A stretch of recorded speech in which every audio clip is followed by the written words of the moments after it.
And welcome back to the Showroom Presents. You know, for many small business owners, you've heard the old adage, what's the best form of advertising? Word of mouth. But the way I look at it, if you don't have customers coming in your door or doing business with you in the first place, how can you get word of mouth going? And these days, digital media, social media, the internet, your website are so important to what you're doing. And we've got a gentleman today on the Showroom Presents who's going to tell us a little bit about some surveys that he's done and give us some tips on what you can do as a small business owner to enhance your ability to generate that word of mouth. It's Tim Carroll. He's from the Deluxe Corporation in Minneapolis. Tim, welcome to the Showroom Presents. Thanks for having me, Brian. So, Tim, tell me, what can small businesses do to grab more attention in the coming months for their businesses?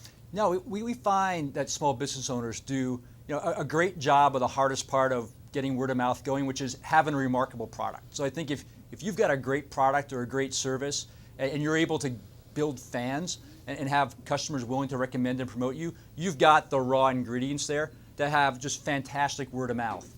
And we did this survey and found, just like you noted, 73% of small business owners said word of mouth was the most important part of them finding prospective customers.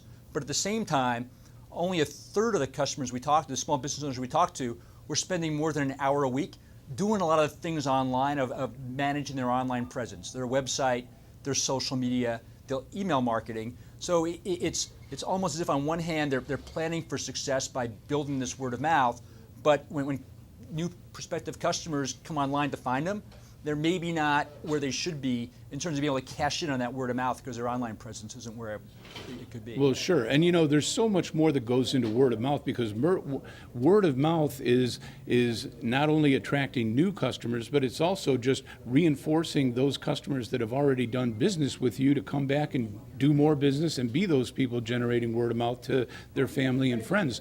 Now, in the old days, it was pretty straightforward. The traditional media advertising, newspapers, radio, maybe television, things like that.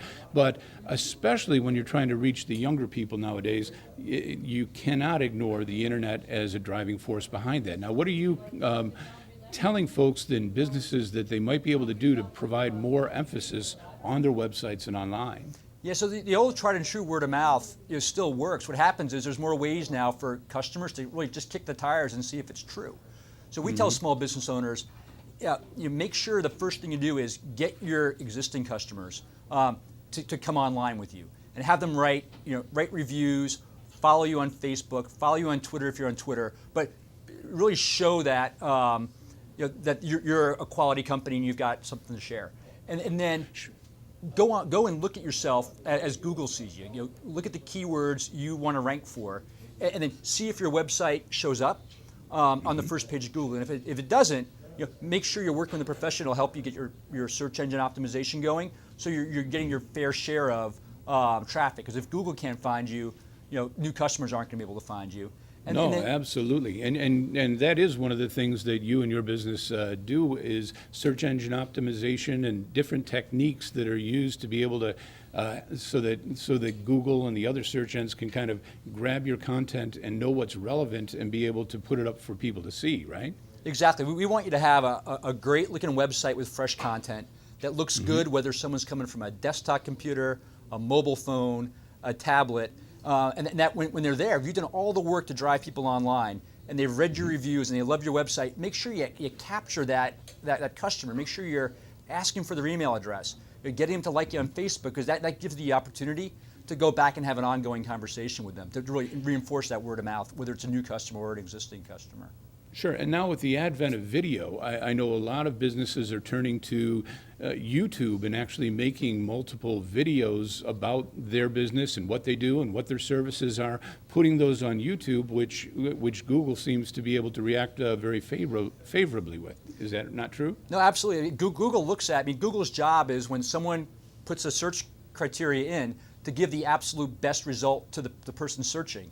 And they're going to look at how well your website's built, if you've got reviews, if you've got video, if you have followers, if you're linked to Facebook and Twitter and Pinterest and other websites are following you. So that Google has got an algorithm, they call it, that measures all that and tries to decide, okay, which of these 10 sites belongs in number 1 spot, 2, 3. And video is a huge part of that because it shows an investment. It shows a real person is there, not just some bot out there building websites. Sure. And Tim, if I can ask you, I know one of the challenges a lot of small businesses have, I mean, it's very competitive and things like that. And you talked about reviews a little bit. One of the tough things for the small businesses is when, what do you want to say, the competitors act a little predatory and put up negative reviews and try and damage your reputation. What can people do about that? Yeah, I think there's 2 parts to be successful there. One is make sure your good customers are also online because they're your best advocates. And if something's out there that's not true, nothing's stronger than having you not to be the one having to defend yourself, but having 3 or 4 of your customers refute that. But also, you want to be immediately you're trying to solve legitimate problems online. So if you have a complaint on your Facebook page, on your website, in your Twitter feed, you should very publicly try to answer that complaint so customers know you're there and that you care. And it's well worth solving that problem out in front of people versus letting it linger on your page or trying to delete it or get rid of it. Sure, sure. And as you say, it's your own customers can be the best at not only the ones that might have legitimate complaints, but also those ones that are trying to sabotage you a little bit too. Absolutely. Sure, sure. Now, Tim, thanks so much for, I mean, this is really good advice for our viewers that are owners of small businesses. Where can they get more information about you and where you come from and more tips on how to handle their online presence better? Sure. At Deluxe, we put our freshest content on our Facebook feed and our Twitter feed, so you can follow us at Deluxe Corp on either Facebook or Twitter. And if you want to learn more about Deluxe and follow our blog, that's at deluxe.com. Super. Okay. Well, thank you very much again for joining us once again on the Showroom Presents, and we wish you all the best, Tim. Great. Thank you. Thank you, Brian.